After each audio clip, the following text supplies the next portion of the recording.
everybody, I'm Jo Paul, I'm an indie author, and today we're going to be doing a tag, which is the author origins tag. I picked up this from several other videos. I haven't technically been tagged, but I'm going to do it anyway because it looked like a lot of fun.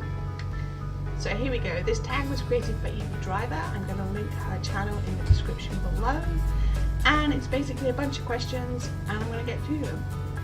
So backstory, when and why did you start writing? How old were you? In which genres did you begin writing? I was 13 when I started writing as an idea. I was 19 when I started writing when I was going to use it as my career. I started writing because basically I'd been retired from the working world and the idea of doing absolutely nothing with the rest of my life terrified me so much that I was just, I'm going to write a book.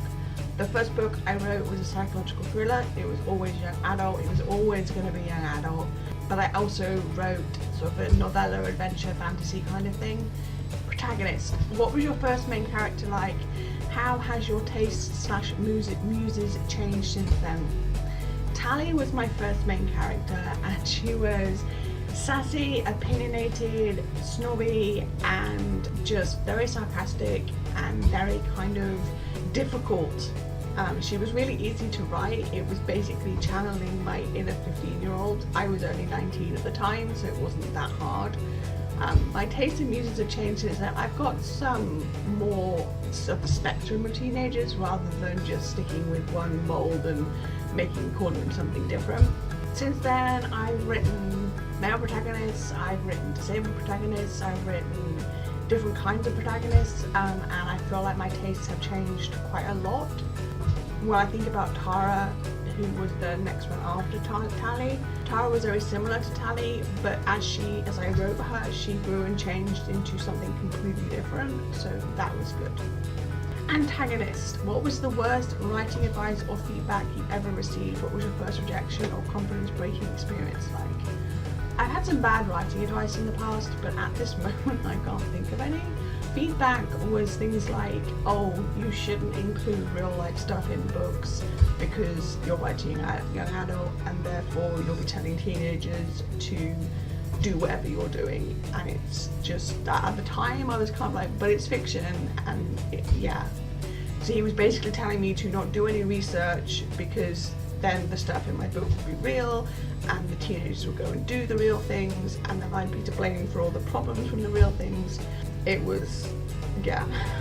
My first rejection or confidence breaking moment was probably that first time I sent it off to a publisher, because I didn't go to an agent because I hadn't researched it as much as I should have, and I got a written response back. I didn't get just a form rejection. I got keep trying with this, maybe rework it, and all of that stuff. So that wasn't as confidence breaking as I thought it was going to be, but it was still hard to hear. Superpower. What part of the writing or writing process do you feel is your greatest strength? Emotion, showing versus telling, drafting, revising. Probably drafting and character building. I seem to do a lot better at that. Drafting I do really well, I feel. I stick in the zone and I'm very good at getting the words out there. And with character arcs and stuff like that, I feel like I do better with character creation and making them into a believable person and all of that. And when I say drafting, I don't mean that I just draft and leave it like that. I do actually do some work and revise and all of that stuff, but I feel like I'm very good at doing the first draft and very good at then following through and doing the next few drafts. KRYPTONITE. What part of the writing or writing process do you feel is your weakest? Probably a lot of descriptive writing. Like, I know that there's the difference between description and there's a difference between purple prose, but I feel like I maybe skim too close to the not enough description rather than purple prose, or that I then go over when I think I better describe this better, I go over and make it into purple prose so that when my editor reads it, she's kind of like, is this important? Is that why you've described it so well? I'm like, no. Then yeah. So I feel like that's my weak point. Training montage. What strengths or weaknesses changed over the years? Additionally, what have you done over the years to better your craft? Strengths and weaknesses that have changed. I feel like before I wasn't very good at sitting down and actually doing the writing, and now I am in a place where I am a lot better at that. Weaknesses, they've gotten better. I'm no longer as, when I read Blackout, I see how I was very kind of like writing to a structure that wasn't necessarily needed. So I did things in a certain order and I didn't want to mess with them.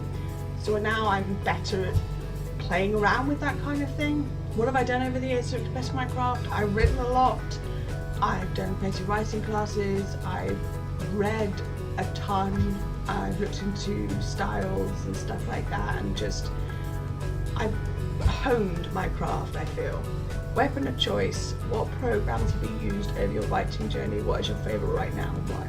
I've always used Word. At the moment I use OpenOffice, and that's simply because Word got to the point where, because I have a very old version, it got to the point where it was continually crashing and I was losing stuff, so I was like, sod this, I'm going to OpenOffice.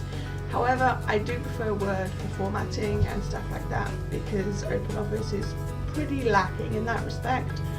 But I have only ever used Word. I've thought about things like Scrivener and stuff like that, but I don't, the way I write I feel works better for Word, in that I like to trade pages as well as word count, as well as this, that and the other, and I don't want separate documents for my chapters. That doesn't make sense to me at all. Trusted sidekick. Every Batman has his Robin.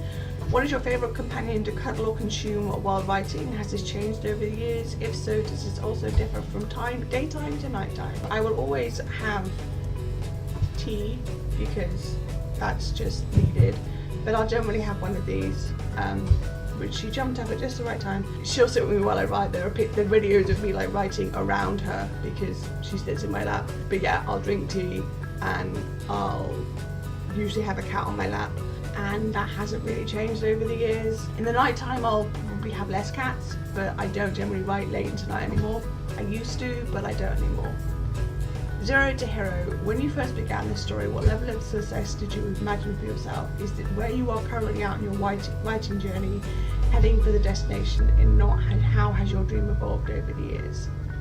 When I first began, my ideas of success were, because I was 19, that I was going to be a bestseller and that I would make money and all of that fun stuff. And then I kind of like woke up and realised that that didn't happen to every author. And it wasn't just a case of write a book, become a millionaire. But what level of success do I imagine myself? I'm not there yet, but I would like to. I think that I'm on the right path. I've said this before, I'm very much a small fish, but I figure that I'm on the road to where I need to be going. Remember my name. Fame. What authors have helped you realise your interest or passion for writing? What books helped shape your writing style, genre of choice or tastes? Authors that have helped me realise my interest were authors like Harlan Coben and Sue Grafton, who both write awesome mysteries, and I always wanted to write mysteries. My genre of choice was always going to be young adult, because my stories were at the time told by a young adult, so it made no sense to try and turn them into adult stories because they just wouldn't transfer. As time has gone on, I've realised that I really actually like the young adult genre. I like being able to write crime and mystery and paranormal, and it works for me. Marvel versus DC, comparison is dangerous. How has comparing your author's journeys to others dismantled or helped your own? Any advice to overcome this? Comparison really is dangerous. It's something that you really need to stop yourself from doing. Comparing myself to other writers has made me feel inferior, and so that has limited how much writing I will do and what I will go for, and even to the point of making me decide that I should stop, and it's not what I want to do. It's kind of like an internal battle you have with yourself. But having said that, I think the advice is to accept that there are more than enough readers for everybody, and that everybody has their own style, and everybody has their own story, and everybody has their own way of telling that story, and so it's all valid, and there will be readers that want your book and want your story, and just to hold on to that and to keep going. The obligatory love interest. Looking back on your earliest projects, what genres have you grown to love or hate to write? I think I have always been somebody who likes to tell a good mystery, and I'm told that I do tell a good mystery, so that's been a genre that I have always loved and I'm very pleased that I have written. On top of that, I've discovered other genres, so I think that's going to be that one. It's going to be mystery for something that I've grown to love to write. Arch nemesis. What are the most common excuses you've given to yourself or outside forces you've overcome that prevented you from writing your story or crushed your confidence? So common excuses are, oh, I'll do it in the morning, or I'm tired today so I'll do it tomorrow. But outside forces that I've overcome, I don't think I've overcome being disabled. I think I've just learned to live with it and to adapt my writing style and my writing journey around it and that kind of thing. I don't think it's a case of overcoming it. I think it's a case of living with it, adapting, and just moving on. Superhero name. When you began, did you consider using a pen name? If you're using a pen name now, why did you decide to use one? If not, why did you use your real name? Technically, Joey isn't my first name, but it is a nickname that I've been known as since I was about 13, so it's not really a pen name. I'm not going to tell you my first name because I hate it. My dad actually has a theory as to why I am Joey Paul, and he spent so long working out, like, you know, trying to work out why, that I don't have the heart to tell him that, even though it's a really cool theory, I don't have a heart to tell him that he's wrong. It was just simply that I prefer being called Joey, so it made sense to use the name that I preferred. But one day I think I'll have to explain to him, no, it was just that I like that name. But the fact that he spent so much time looking at this and going, aha, that's why she chose it. And Avengers Assemble. Tag a few of your favourite people to do this tag on their channel.